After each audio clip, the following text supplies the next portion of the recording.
Hello, and welcome back to Calculus Around Us. Today we're going to be looking at the rising CO2 levels at the Mauna Loa volcano in Hawaii. We have some data here that shows the average amount of CO2 in parts per million per year, and by doing a simple eye test, you can see that there has been an increase of CO2 in parts per million over the years.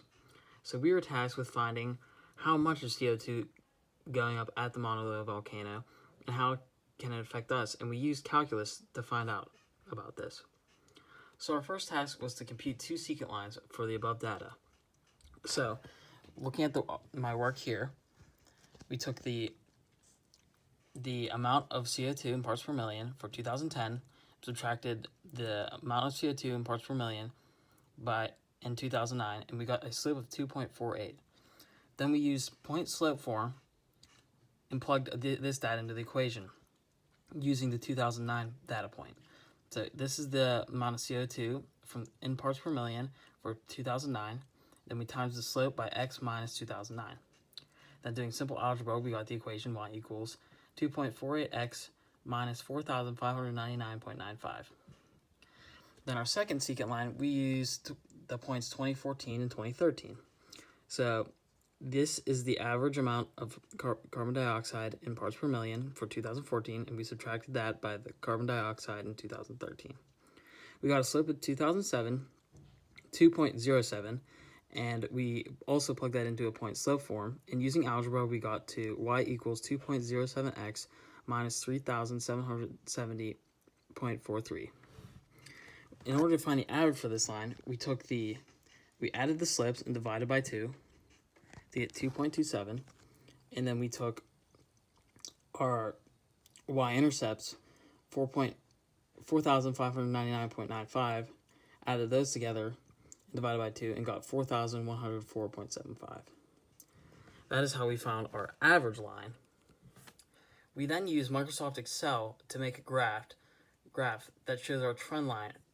And in our trend line, the slope for this data points were 2.28x minus 4,088.7. And you can see that they're very similar, because in that one the slope was 2.28, and in ours it was 2.27, and the y-intercept was 4,088.7, and the y-intercept for our average line was 4,104. So they were very similar, and that was answering the next question. And then using the trend line, we're able to find out a prediction that in 2050 there will be about 478.7 carbon dioxide in parts per million at the Mauna Loa. We also use this equation to find out what year 450 parts per million was by plugging that 450 into our y, and we found out that in 2037 there will be 450 parts per million of CO2 at the Mauna Loa. And the important thing about this is that it could cause an average temperature increase of 2 degrees Celsius, and that could be very dangerous for organisms living around us as well as us. In this last equation, we are also tasked with finding when the CO2 level will reach 450 parts per million, but instead of using our average equation that we found, we use the equation that we found in 2014 for the rates, which would be 2.07x minus 3,770.43.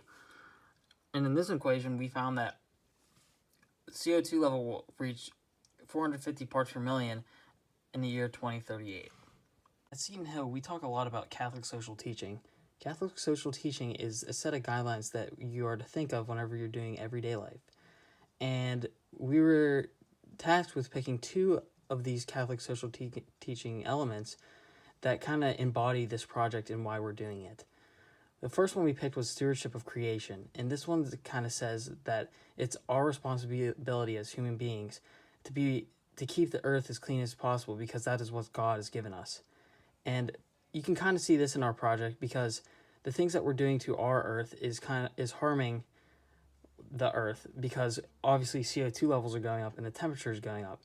And this temperature increase, although it might not be terrible for us, there's a lot of oceanic organisms and other organisms that it could lead to a difference of their survival. So it's our responsibility to kind of take care of what we're doing on our earth. There's also global solidarity.